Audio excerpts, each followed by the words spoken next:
ओम शांति। ये 19 दिसंबर 2022 की आज ईश्वरीय महावाक्य सुनते हैं। आज बाबा कहते हैं मीठी लाइन में कि मीठे बच्चे, सिर्फ बाबा इस समय तुम्हारे सामने हाजिर और नाजिर है। पहले तुम्हें ये निश्चय चाहिए कि हमको पढ़ाने वाला स्वयं सिर्फ बाबा है और कोई देहधारी नहीं। आज का प्रश्न है कि बाप से कौन सा प्रश्न पूछना भी जैसे बाप की इंसल्ट है। तो आज उत्तर में बाबा कहते हैं कि बच्चे बाप से पूछते हैं कि बाबा आपकी इस तन में पधरामणि कब तक है, वह कब विनाश होगा। तो बाबा कहते हैं यह जैसे तुम मेरी इंसल्ट करते हो। मेहमान से पूछना है कि आप बाकी कितने दिन रहेंगे, यह तो इंसल्ट हुई ना। कहेंगे कि क्या मैं तुम्हारे लिए बोझ हो पड़ा हूं। सिर्फ बाबा तो जब तक यहाँ है तब तक तुम बच्चे खुश हो। इसीलिए ऐसे प्रश्न बाप से नहीं पूछने चाहिए। ओम शांति। बाप बैठकर ब्रह्मा द्वारा अपने बच्चों ब्रह्मा कुमार और ब्रह्मा कुमारियों को समझाते हैं। ब्रह्मा कुमार कुमारियां भी समझते हैं कि निराकार बाप ब्रह्मा द्वारा समझा रहे हैं। बाप तो है निराकार, किसी को साक्षात्कार भी कराना होगा तो ब्रह्मा का शरीर ही सामने करूंगा। अगर खुद का साक्षात्कार कराए तो कोई समझ न सके, क्योंकि वो तो बिंदी है। और जब जैसे आत्मा स्टार है वैसे परमात्मा भी बिंदी है। यह बुद्धि से समझा जाता है कि भल साक्षात्कार भी हो, चीज तो वही देखेंगे और क्या चीज हो सकती है। अक्सर करके बहुतों को ब्रह्मा का साक्षात्कार कराते हैं कि इनके पास जाओ। छोटी चीज को कोई समझ न सके, ब्रह्मा द्वारा बाप बैठ समझाते हैं, नॉलेज देते हैं। कहते हैं बच्चों, मैं इस साधारण मनुष्य तन का आधार लेता हूं।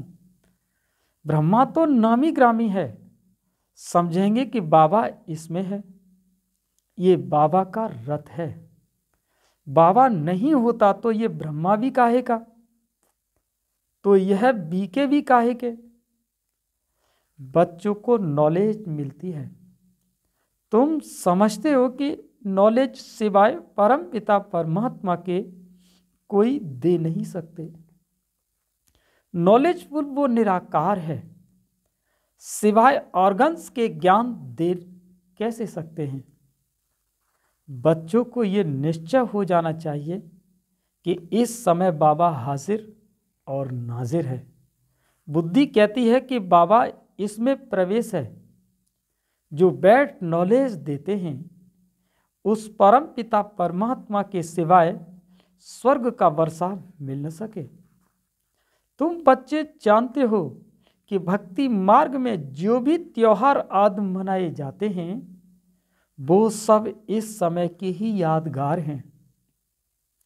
शिव जयंती भी इस समय का ही त्योहार है। त्रिमूर्ति से परम पिता परमात्मा ब्रह्मा द्वारा स्थापना करते हैं। श्री कृष्ण थोड़े ही नई दुनिया की स्थापना करेंगे, क्योंकि श्री कृष्ण तो नई दुनिया में स्वयं जन्म लेते हैं। ब्राह्मण कुल चला आता है।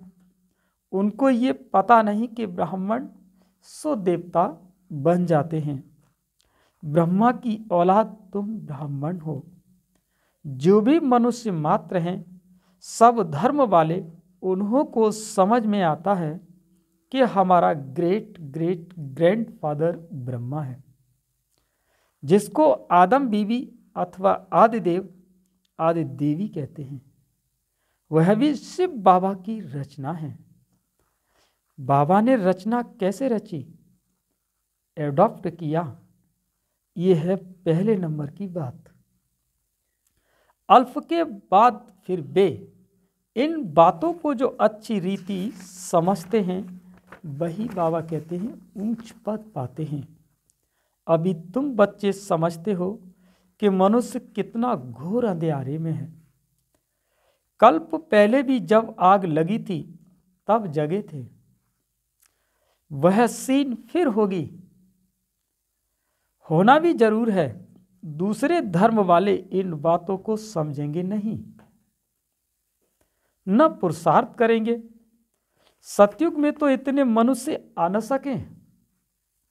वहां बहुत थोड़े होंगे जो सूर्यवंशी घराने में राज्य करेंगे। सब ड्रामा के बंधन में बांधे हुए हैं। बाप खुद कहते हैं कि मैं भी ड्रामा के बंधन में बांधा हुआ हूं। कोई बात का रेस्पॉन्ड ड्रामा में होगा तो मैं बताऊंगा। ड्रामा का सारा राज अभी थोड़े ही बताऊंगा। मेरे में भी पार्ट नूदा हुआ है। जैसे इमर्ज हो जाता है, तुमको समझाता जाता हूं। सब कुछ ड्रामा के अनुसार ही चलता है, उसमें फर्क नहीं पड़ सकता। ड्रामा में नहीं होता तो रेस्पॉन्ड नहीं करेंगे। ऐसे नहीं कि अभी बता दूंगा कि बाकी इतने वर्ष हैं। बाबा से पूछते हैं कि बाबा कब तक इस शरीर में मुसाफिरी करेंगे, बताएंगे नहीं। ड्रामा में है नहीं तो क्या कर सकते, ड्रामा में होगा तो बताएंगे। मैं आया ही हूं तुम बच्चों को पढ़ाने। मैं तुम्हारा बाप भी हूं। तुम गाते हो मात पिता हम बालक तेरे, वही पाठ तो बजा रहा हूं मैं। मेरा फर्ज है तुमको शिक्षा देना। मुझे कहते हैं ज्ञान का सागर, मनुष्य सृष्टि का बीज रूप। चैतन्य बीज तो सब कुछ बताएगा ना, क्योंकि शिव बाबा कौन है? बीज रूप चैतन्य है, तो हर बच्चे को सब कुछ बताएगा। इस झाड़ पर बनेन ट्री का मिसाल दिया जाता है। तुम देखते हो कि देवी देवता धर्म अभी है नहीं, बाकी सब धर्म हैं। अभी यह सब खल्लास हो जाएंगे, फिर अपने समय पर आकर के फिर स्थापना करेंगे। मैं देवता धर्म की स्थापना कर रहा हूं, और जो भी धर्म संस्थापक आएंगे वो अपने अपने समय पर आकर के धर्म की स्थापना करेंगे।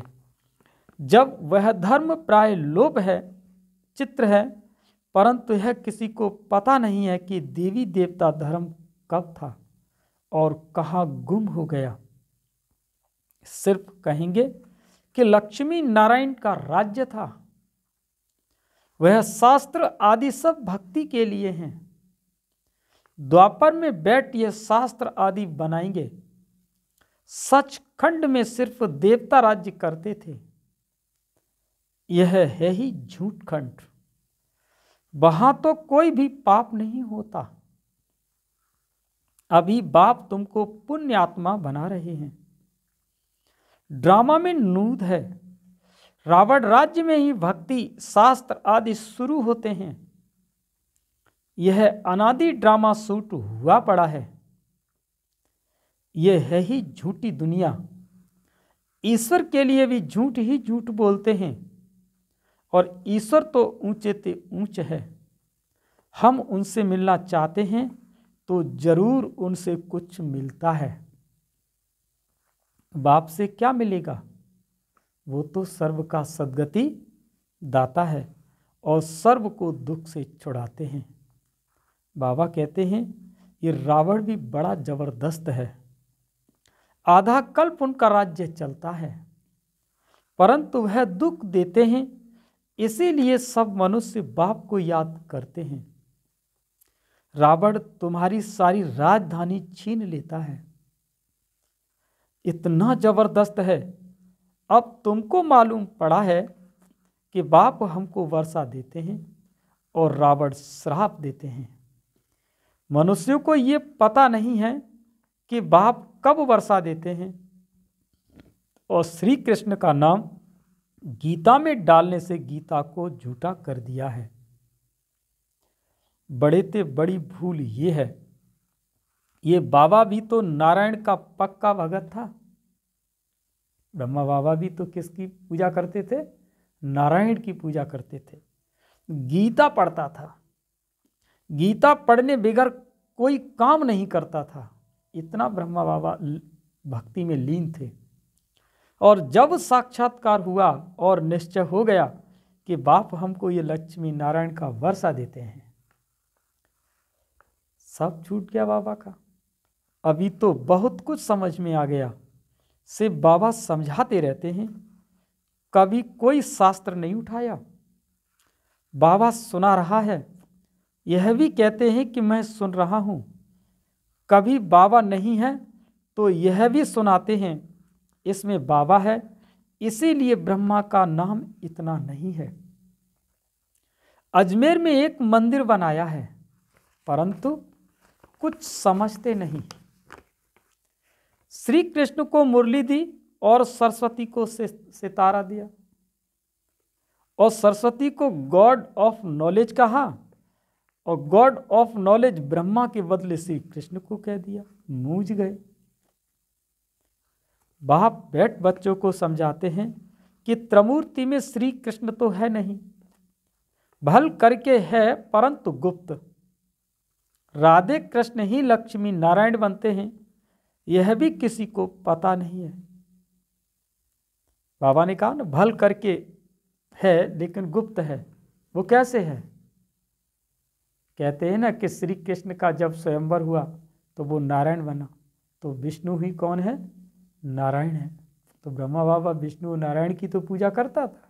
तब कहा है कि त्रिमूर्ति में तो कृष्ण है नहीं, भल करके है परंतु कैसा है? वो गुप्त है। तो गुप्त किस रूप में है? गुप्त है तो किस रूप में है? विष्णु के रूप में है। राधे कृष्ण ही लक्ष्मी नारायण बनते हैं, यह भी किसी को पता नहीं है कि परम पिता परमात्मा ने समझाया था। अब भी समझाते रहते हैं। साधु संत आदि इस बात को समझ जाएं तो यहाँ सबकी भीड़ मच जाए, परंतु ड्रामा में ऐसे भी नहीं है। बाप कहते हैं, मैं संगम पर आकर के तुमको राजयोग सिखलाता हूँ। जो पास होते हैं वो सूर्यवंशी बन जाते हैं, और जो फेल होते हैं वो चंद्रवंशी में चले जाते हैं, वो राम राज्य में चले जाते हैं। सूर्यवंशी की प्रजा सूर्यवंशी होगी और चंद्रवंशी की प्रजा चंद्रवंशी होगी। तुम बच्चों की बुद्धि में सारे चक्र का ज्ञान है। तुम हो स्वदर्शन चक्रधारी ब्राह्मण, यह है सर्वोत्तम ब्राह्मण कुल, और तुम सेवाधारी हो। तुम गुप्त भेष में भारत को योग बल से स्वर्ग बनाते हो। तुम्हारे लिए स्वर्ग जरूर चाहिए, क्योंकि पुरानी दुनिया को तो खत्म करना पड़े। श्रीमत पर तुम अपनी राजधानी स्थापन कर रहे हो। यादवों की राजाई खत्म होनी है, पांडव राजाई स्थापन कर रहे हैं नई दुनिया के लिए। पुराने भंभोर को आग लगनी है, यह भी समझते हो। बाकी कितने दिन होंगे? बहुत थोड़े। बाकी कितना समय है कि यह हम पूछ नहीं सकते। मेहमान से पूछा नहीं जाता कि आप कितने दिन रहेंगे, कहेंगे कि मैं शायद बोझ हूँ। शिव बाबा कहते हैं, मैं यहाँ हूँ तो तुम खुश रहते हो ना, फिर पूछते क्यों हो कि कब तक पधरामणि है? ये पूछना भी जैसे इंसल्ट है, इसमें लज्जा आनी चाहिए। यह पूछना तो ऐसे हुआ कि बाबा जल्दी आए तो अच्छा, इसीलिए ऐसे ऐसे सवाल बाबा से पूछ भी नहीं सकते। ऐसा बाप तो कोई हो न सके। बच्चे ही बाप को जान गए हैं। श्री कृष्ण के लिए ऐसे नहीं कहेंगे कि इसमें परमात्मा है। श्री कृष्ण ही याद आता रहेगा, परमात्मा तो याद आ न सके।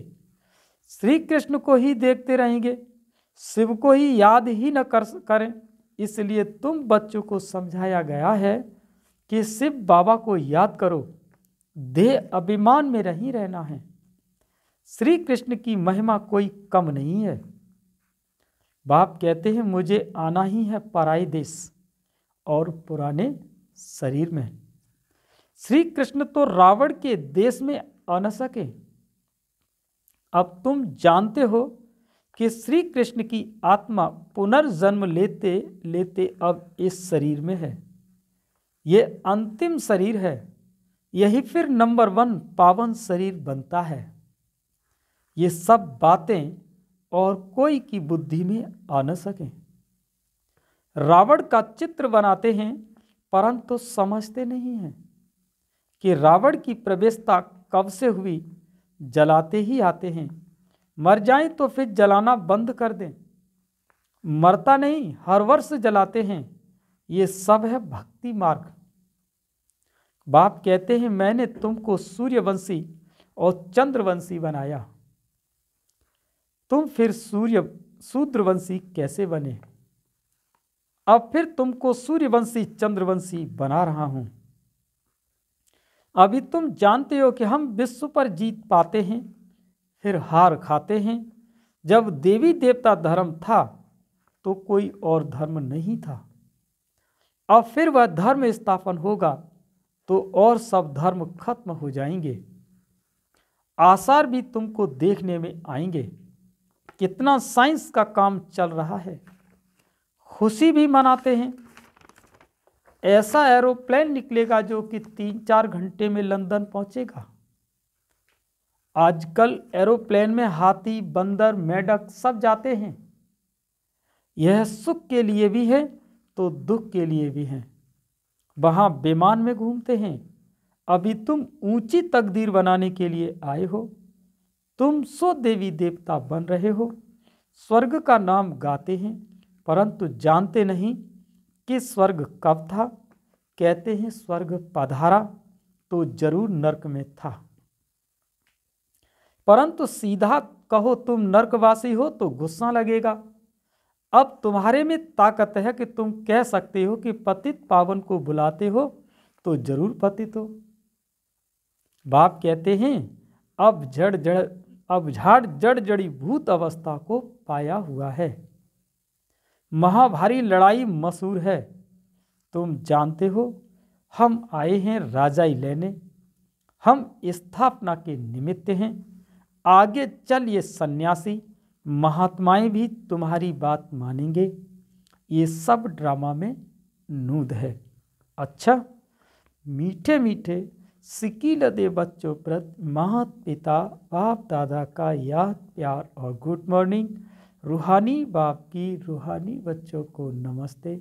हम सभी रूहानी बच्चों की रूहानी माता पिता बाप दादा को याद प्यार गुड मॉर्निंग, नमस्ते नमस्ते नमस्ते। अब सुनते हैं धारणा के लिए मुख्य सार। पहला पॉइंट है कि गुप्त रूप में योग बल से भारत को स्वर्ग बनाने की सेवा करनी है। रूहानी सेवाधारी बनना है। दूसरा, हमारा सर्वोत्तम ब्राह्मण कुल है। हम सुदर्शन चक्रधारी हैं। इस नशे में रहना है। किसी भी बात में संशय नहीं उठाना है। आज का वरदान है कि परमात्मा चिंतन के आधार पर सदा बेफिक्र रहने वाले निश्चय बुद्धि निश्चिंत भव। माना परमात्मा चिंतन के आधार पर सदा बेफिक्र रहने वाले निश्चय बुद्धि और निश्चिंत भव। दुनिया वालों को हर कदम में चिंता है लेकिन आप बच्चों के हर संकल्प में परमात्मा चिंतन है। इसीलिए बेफिक्र हो। करावनहार करा रहा है। आप निमित्त बन करने वाले हो। सर्व के सहयोग की उंगली है। इसीलिए हर कार्य सहज और सफल हो रहा है। सब ठीक चल रहा है और चलना ही है। कराने वाला करा रहा है। हमें सिर्फ निमित्त बन तन मन धन सफल करना है। यही है बेफिक्र निश्चिंत स्थिति।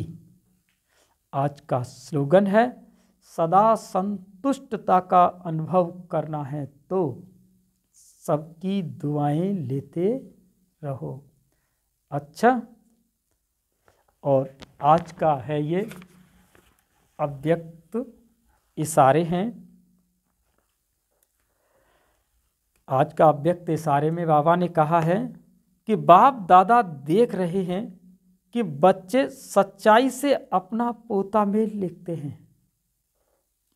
साफ दिल है, इसीलिए साफ दिल और मुराद हासिल हो जाती है। जो उमंग होता है, आशाएं रखते हैं, वो पूरी हो जाती हैं। बच्चे सच बोलते हैं, चाहे गिरते भी हैं तो भी सच बोलते हैं, चढ़ते हैं तो भी सच बोलते हैं। तो सच्ची दिल पर साहेब राजी होता है। लेकिन अब ऐसा वायुमंडल बनाओ जो एक दो को देखकर सभी रेस में लग जाएं, रीस नहीं रेस करें। अच्छा, ओम शांति।